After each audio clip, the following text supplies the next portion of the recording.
అందరు నమస్కారం. నా పేరు నరేష్. వెల్కమ్ బ్యాక్ మన యూట్యూబ్ ఛానల్. పోతే ఒకసారి ఈ థంబ్నెయిల్ చూడండి. ఇది సాక్షి ఛానల్లో నిన్న ఈ థంబ్నెయిల్ పెట్టి ఒక వీడియో ఒకటి రిలీజ్ చేశారు చంద్రబాబు నాయుడు గారి మీద. ఆ థంబ్నెయిల్ ఏమైనా పెట్టారంటే చంద్రబాబుని పచ్చి బూతులు తిట్టిన మహిళలు. మీకు శైలి కూడా పెడతా చూడండి. చంద్రబాబుని పచ్చి బూతులు తిట్టిన మహిళలు అని చెప్పి ఒక వీడియో ఒకటి రిలీజ్ చేశాడు ఈ సాక్షి టీవీడు, ఈ సాక్షి ఛానల్. ఆ మహిళలు ఎవరంటే విజయవాడలో వరదలు బాధితులు ఎవరైతే ఉన్నారో, ఆ వరదలకి నష్టపోయిన మహిళలు ఎవరైతే ఉన్నారో వాళ్ళు చంద్రబాబు నాయుడు గారు, సీఎం చంద్రబాబు నాయుడు గారు మమ్మల్ని పట్టించుకోలేదు, మాకు అండగా నిలబడలేదు, మాకు తాగడానికి కూడా నీళ్ళు ఇవ్వలేదు, మాకు కనీసం ఆహారం అందించలేదు అని చెప్పి వాళ్ళు పచ్చి బూతులు తిట్టారు అని చెప్పి ఒక వీడియో రిలీజ్ చేశారు, ఒక థంబ్నెయిల్ పెట్టి రిలీజ్ చేశాడు. అయితే వాళ్ళు నిజంగా బూతులు మాట్లాడారా? ఆ మహిళలు నిజంగా బూతులు మాట్లాడారా? వాళ్ళు ఏం మాట్లాడారు? అసలుకి వాళ్ళు ఏం మాట్లాడారు? వాళ్ళ ఆవేదన ఏం మాట్లాడారు అన్నీ నేను మీకు చూపిస్తా. నిజంగా సాక్షి ఛానల్లో చెప్తున్నా, వరే పిచ్చనా కొడక, రుచానా కొడక, బూతులు ఎలా ఉంటాయో నేను చెప్తా. బూతులు మాట్లాడితే ఎలా మాట్లాడతారో నేను చెప్తా, వీడియోలో నేను చెప్తా.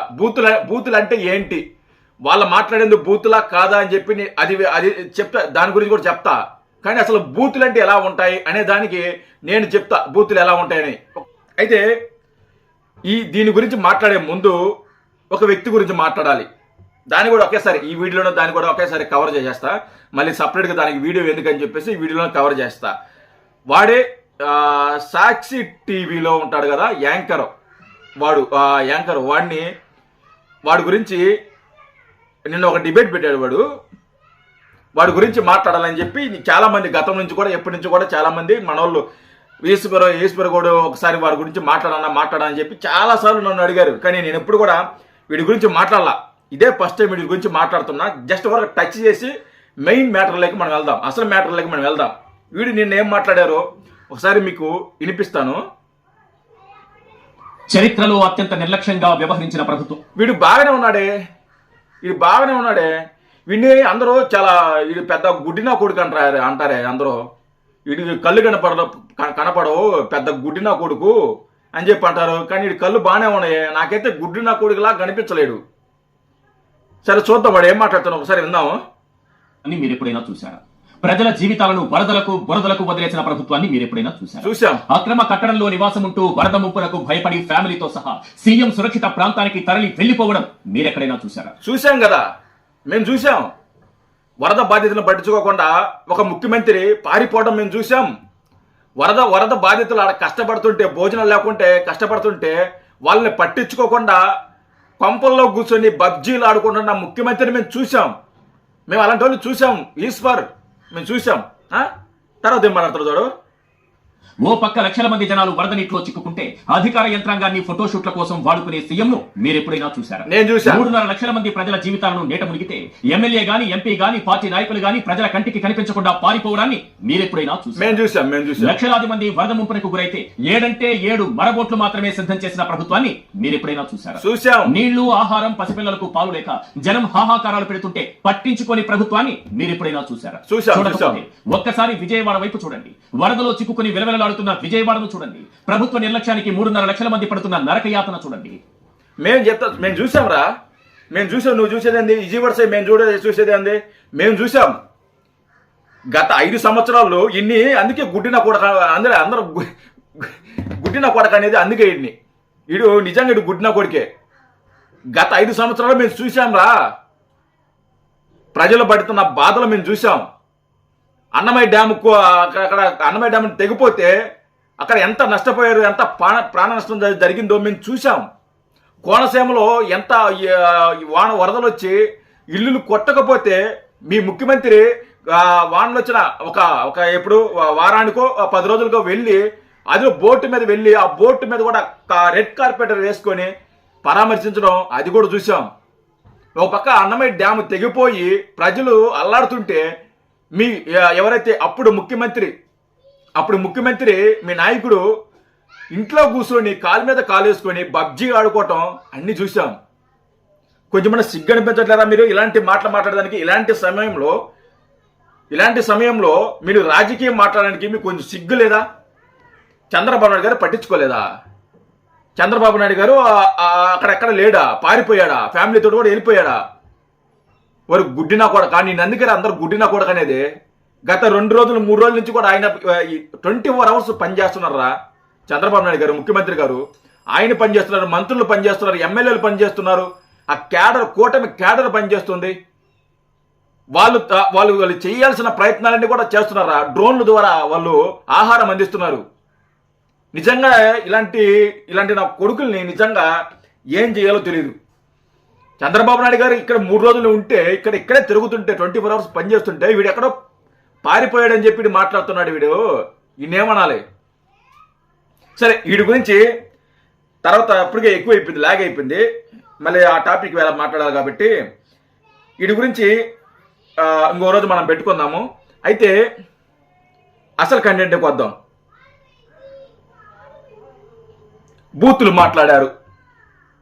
బూతులు చంద్రబాబు గారి పచ్చి బూతులు తిట్టారని చెప్పి వాళ్ళు మాట్లాడారు. ఏం బూతులు మాట్లాడారో అది కూడా చూద్దాం. ఏం చేస్తున్నారండి? మాకెవరూ చెప్పరా? అధికారం ఎవరు రాలా? అసలు అప్రమత్తంగా ఉండండి అని చెప్పి మాకెవరూ చెప్పరా?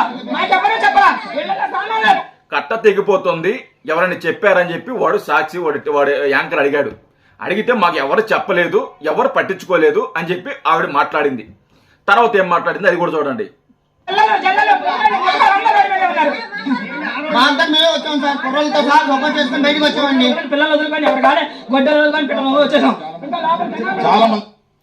ఆ వీడియో అంతా చూశాను. నేను అంతా వినిపించలేను కానీ ఆ వీడియో అంతా చూశాను. ఎక్కడ కూడా చంద్రబాబు నాయుడు గారిని దూషించినట్టు కానీ మర్యాద లేకుండా మాట్లాడినట్టు కానీ ఎక్కడా లేదు. వాళ్ళు సమస్యలు చెప్పారు, మమ్మల్ని పట్టించుకోలేదు, మా దగ్గరకు రాలేదు, ఇంకా మాకు చాలా ఇబ్బందులు ఉన్నాయి, నీళ్లు ఉన్నాయి, అలాగన్నా మేమన్నా మాట్లాడితే అలాగన్నా తొందరగా ఇంకా స్పీడ్గా ప్రభుత్వం ఏమో స్పందిస్తుందనే ఆశతో వాళ్ళు మాట్లాడటం జరిగింది. దాన్ని వీడు ఛానల్లో పెట్టుకొని పచ్చి బూతులు తిట్టిన చంద్రబాబు నాయుడిని పచ్చి బూతులు తిట్టిన మహిళలు అని చెప్పి ఒక హెడ్లైన్ పెట్టారు.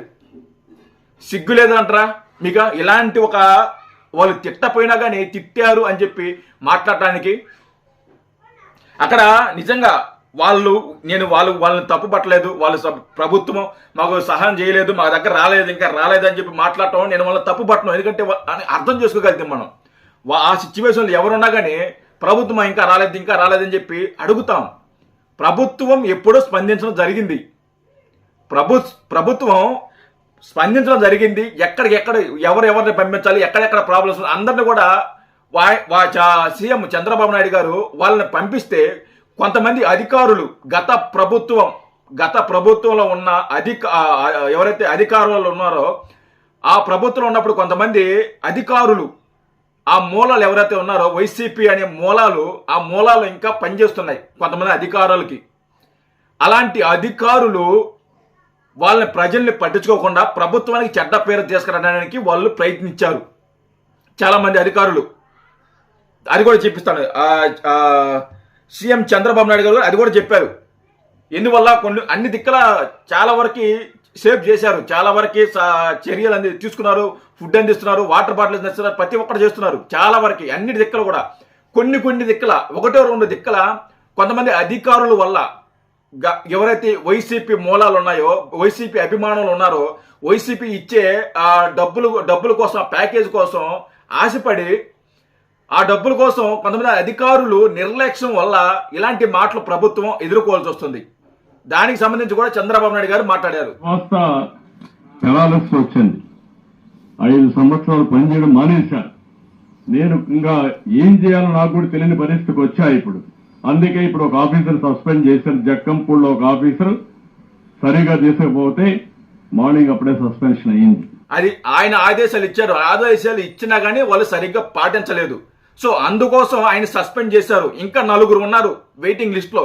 వైసీపీకి సంబంధించిన వైసీపీ మూలాలు ఉన్న వ్యక్తులు ఇంకా 4 ఉన్నారంట. వాళ్ళ మీద కూడా చర్యలు తీసుకోబోతున్నారు.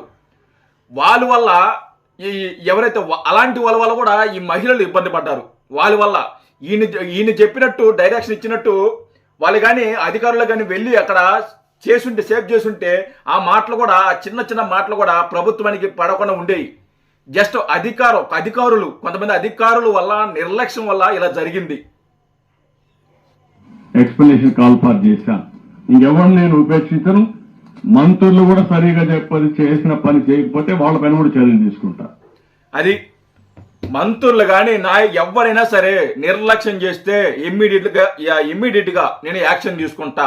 ఒక వ్యక్తిని కూడా సస్పెండ్ చేశాడు. ఇంకా 4 వెయిటింగ్ లో ఉన్నారు. వాళ్ళకు కూడా కాల్ పాస్ చేశారు ఎక్స్ప్లెనేషన్ చేయడానికి. వాళ్ళ మీద కూడా చర్యలు తీసుకుంటారు ఎందుకు ఇలా చేశారని చెప్పి. అంతేగాని వాళ్ళు బాధపడి వాళ్ళు ఇల్లులు కూలిపోయి వాళ్ళ కష్టాల్లో ఉంటే వాళ్ళ దగ్గరకు వెళ్ళి రాజకీయం చేస్తున్నారు. మీరు నిజంగా మనిషికి పుట్టారా లేకుంటే జంతువులకు పుట్టారా నాకైతే అర్థం కాల. ఇలాంటి ఒక దుష్ప్రచారం, ఇలాంటి ఒక అబద్ధాలు ప్రజలు చీకొడుతున్నా మిమ్మల్ని. చెత్తనా కొడగలరా, మారనరా. బూతులు ఎలా ఉంటాయని చదువు, అది కూడా బూతులు ఎలా ఉంటాయి అని చెప్పి చదుదాం అనుకున్నా కానీ కుదరలా. ఎందుకంటే మాట్లాడితే బాగుండదు కదా, బూతులు ఎలా ఉంటాయని మాట్లాడితే బాగుండదు కదా, అసహ్యంగా ఉంటుంది మన అన్ని బూతులు మాట్లాడితే. సో అందుకోసం బూతులు మాట్లాడలేదు. సో జై హింద్.